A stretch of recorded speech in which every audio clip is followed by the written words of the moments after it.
نحمده ونصلي ونسلم على رسوله الكريم اما بعد اعوذ باللہ من الشیطان الرجیم بسم اللہ الرحمن الرحیم ما آتاکم الرسول فخذوه وما نهاکم عنه فانتهوا صدق اللہ العظیم۔ عن ابی ہریرہ رضی اللہ تعالی عنہ عن النبی صلی اللہ علیہ وسلم قال ما ينتظر احدكم الا غنى مطغيا او فقرا منسيا او مرضا مفسدا او هرما مفندا او موتا مجهزا او الدجال فالدجال شر غائب ينتظر او الساعة والساعة ادهى وامر صدق رسوله النبی الکریم الامین۔ حضرت ابو ہریرہ رضی اللہ تعالی عنہ نبی کریم صلی اللہ علیہ وسلم سے روایت کرتے ہیں کہ نبی کریم صلی اللہ علیہ وسلم نے ارشاد فرمایا، ہر آدمی کو کسی نہ کسی آفت کا سامنا کرنا ہی پڑے گا۔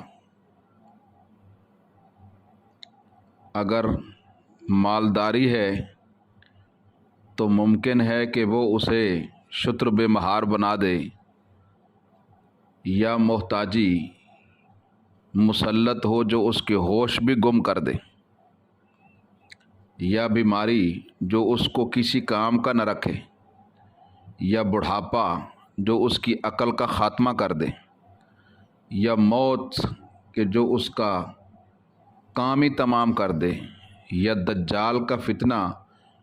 یہ ایک آفت ہے جو ابھی آنکھوں سے غائب ہے لیکن بہرحال اس کا انتظار ہے، اور یا پھر قیامت جو سب سے زیادہ کڑوی، سخت اور کڑوی ہے۔ اس حدیث مبارکہ میں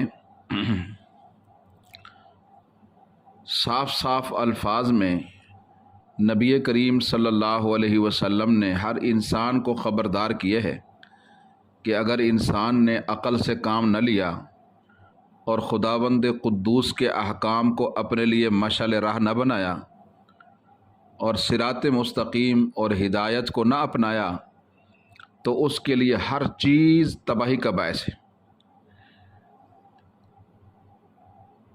مال بھی، زندگی بھی، صحت بھی، دنیا میں سنبھل کر چلنا چاہیے، ورنہ راستے میں اتنی ٹھوکریں ہیں کہ اگر آنکھیں بند کر کے چلا انسان تو منہ کے بل گرے گا، اور پھر کوئی پتہ نہیں کہ اٹھنا بھی نصیب ہو کہ نہ ہو، توبہ کی توفیق ہو یا نہ ہو۔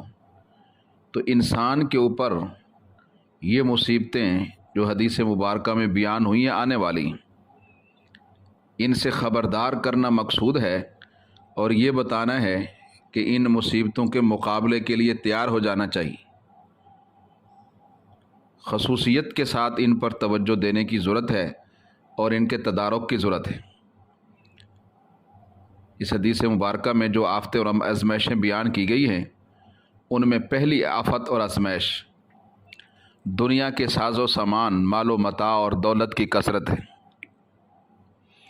دولت انسان کے اندر سرکشی، بغاوت، تکبر، غرور، بد اخلاقی پیدا کرتی ہے، الا ماشاء اللہ۔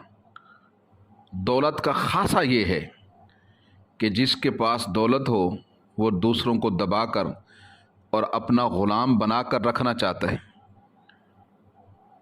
کیونکہ اس کے بغیر نہ تو اس کی دولت بڑھ سکتی ہے نہ قائم رہ سکتی ہے۔ اور دوسری چیز، دوسری آزمائش مفلسی اور ناداری، غربت۔ اس سے انسان اپنی عزت نفس، اپنے وقار، بلکہ انسانیت تک سے غافل ہو جاتا ہے۔ یہ اتنی خطرناک چیز ہے کہ نبی کریم صلی اللہ علیہ وسلم کے ایک فرمان گرامی کی روشنی میں یہ انسان کو کفر تک پہنچا دیتی، اور ذلیل حیوانوں کی طرح انسان دوسروں کی منت، خوشامد اور غلامی میں لگا رہتا ہے غربت کی وجہ سے۔ تو بہرحال یہ دونوں مصیبتیں ساتھ ساتھ چلتی، کیونکہ جب ایک فریق دولت جمع کرنے میں لگ جائے گا تو دوسرا ضرور تنگ ہوگا۔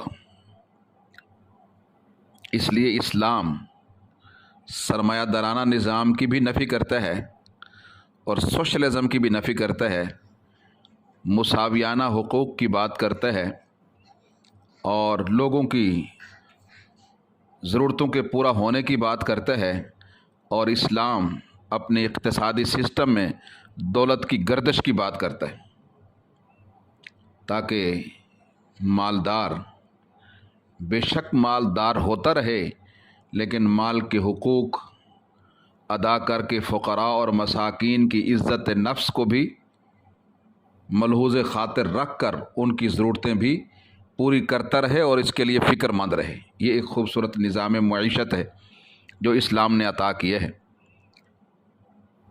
اس نظام کی برکت سے مالدار متکبرانہ رویوں سے بچ سکتا ہے اور غریب اپنی عزت نفس محفوظ رکھ سکتا ہے۔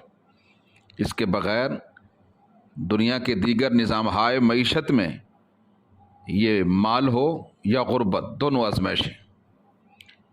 تیسری مصیبت اس حدیث مبارکہ میں بیماری جس کو لگ جائے اسے تباہ کر چھوڑتی ہے۔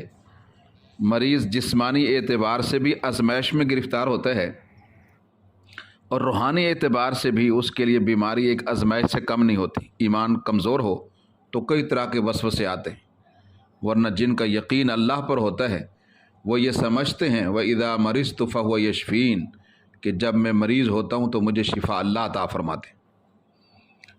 چوتھی مصیبت جو اس حدیث مبارکہ میں بیان ہوئی ہے وہ بڑھاپا ہے، جس سے عقل و دانش متاثر ہو جاتی ہے اور انسان کی کارکردگی پر اور کام کرنے کی صلاحیتوں پر بڑا گہرا اثر پڑتا ہے۔ نبی کریم صلی اللہ علیہ وسلم نے انتہا درجے کی بڑھاپے سے پناہ مانگی۔ اور پانچویں مصیبت وہ موت ہے جو انسان کو فوراً ختم کر دیتی ہے۔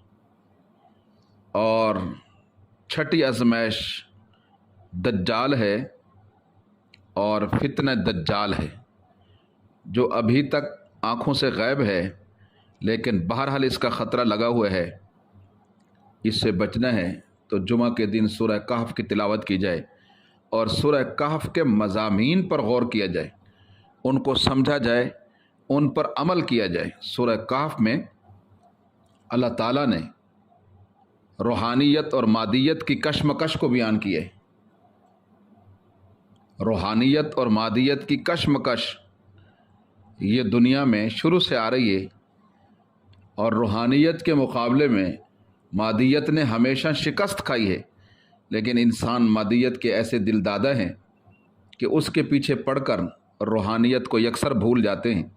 انبیاء کی تعلیمات، اللہ تعالیٰ کی توحید اور رسولوں کے پیغامات اس کی طرف توجہ نہیں کرتے، مال کی طرف اور اس کے حصول کی طرف توجہ کرتے ہیں، جس کی وجہ سے وہ بہرحال غیر شعوری طور پر دجالی قوتوں کو مضبوط